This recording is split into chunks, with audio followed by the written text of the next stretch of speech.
Yes, a Halloween story for Cleveland Browns fans. Here it is. Here's the bucket. You can just see the Browns are going around from house to house, team to team. Will somebody put a quarterback in my bucket?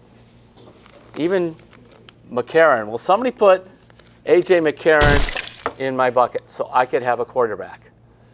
Well, as you know what happened. Actually, we don't all know what happened. That's why I stopped. But I will say this. I do not believe the Browns sabotaged their own trade because they didn't want to make it. I don't think that Sashi-Brown, the president, the guy vice president of the team, would do this. Here's why. A hint that you are messing up your own trade. You talk about gum on the bottom of your shoe that you can't get rid of. If Sashi-Brown has ever proven that he did that, he will never work in the NFL again. Not as a vice president in charge of player personnel, not at his old job as a salary cap guy, none of that. At the press conference where that came up and he denied it and he mentioned that it just was a deal that didn't get done in time, I asked the question of, well, why didn't you guys start on this trade earlier? This is the big question. Why wait till the last day? Because they've on and off kind of talked about A.J. McCarron. Why the last day? Because you know what happened? Here's how they ended up. They ended up looking really, really dumb.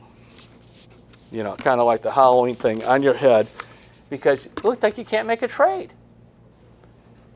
And this is a team that had made 17 trades until this point, this front office, several of them very complicated. Their problem was, for whatever reason, they didn't want A.J. McCarron and suddenly decided they did. And by the time they got to it, it was almost like a reflex action to, we didn't get Jimmy Garoppolo. I wrote about that over the weekend. Frankly, New England never engaged them in the trade talks. New England was not interested in talking to Cleveland because they wanted to do this deal with San Francisco. So let's go get A.J. McCarron. So they got the bucket out. They went around, tried to get A.J. in there, but fell out just like it said, fumble right there. So that's kind of what happened. But I do not buy that they did it intentionally to sabotage their own trade, because really it's, in fact, I was talking to some other NFL people, and they were saying that would be a really bad idea for anyone in the front office to do.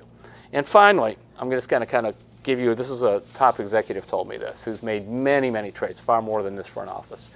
He said, for example, if the deadline was 4 p.m., like this was, he said, my mind, my head, my trade stuff is in at 3 p.m. He goes, I'm going to give myself an hour lead time. And one of the things he mentioned to me is early on in his career, he sent in everything to the league office, the other team sent in the stuff, and they're waiting for the approval, and it's held and it's held.